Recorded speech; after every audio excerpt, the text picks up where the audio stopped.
Lights on, we're ready, feel the sound. Future starts right here, right now. Ideas are rising, breaking through. This is the moment, this is the move. Hands up, together we stand. Building tomorrow with our own hands. No limits, no fear, crystal clear. World class innovators born here.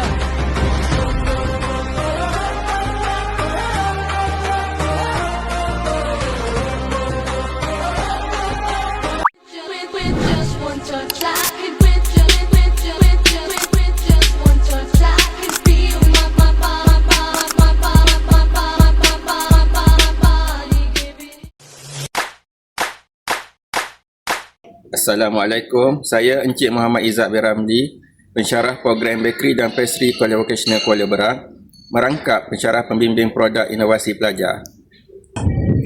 Saya Ailis Afirana Afisha binti Asri Azli dari program Bakery and Pastry dari College Vocational Kuala Berang. Saya Nur Adelia Kasrina binti Roslan dari program Bakery and Pastry. Saya dari College Vocational Kuala Berang.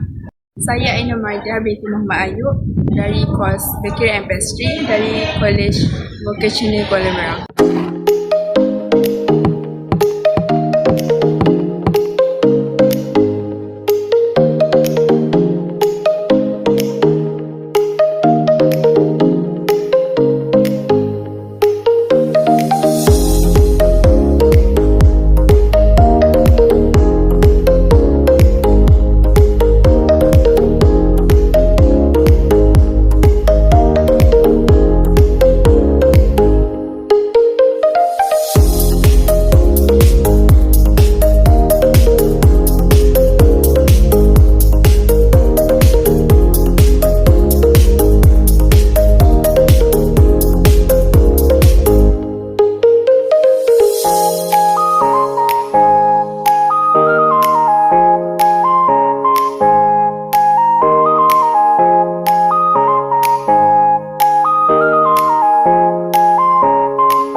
Inti je.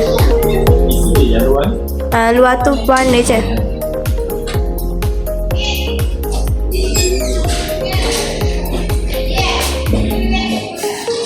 Sedap. Okey je. Cuma rasa macam lepak je. Rasa tulis bebek.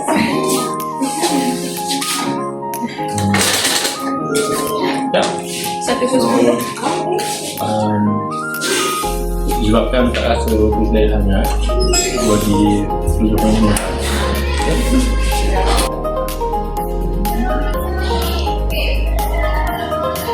Dia krimpah ubi keledek. Krimpah ubi keledek.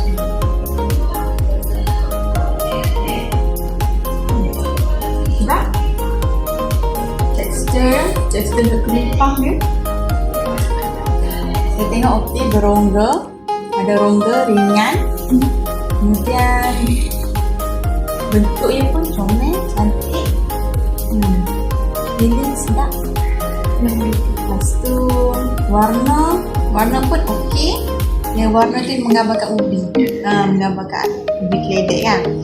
Lepas tu dalam feeling ni ada tak ubi tak? Ada pilih ubi yang kat luar tu berwarna. Warna. Okey lah, sedap. Feeling pun smooth, licin. Tak berketul lah. Okey lah. Sedap lah, sesuai lah dengan 1/10. Inilah. Bismillah.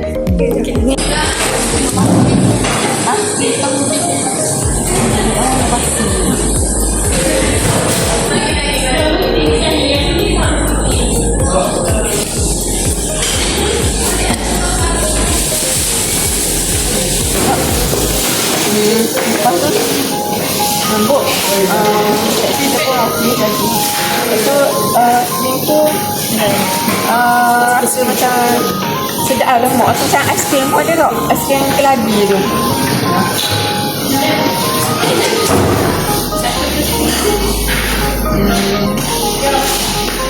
Satu siapa tu? 1/10.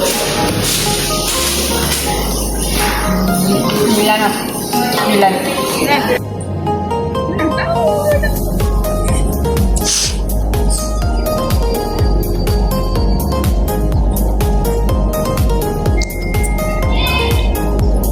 Tak. Saya bagi 90. Rasa ubi keledek dia, krim dia, bila di combine itu sangatlah sedap dan menarik inovasinya.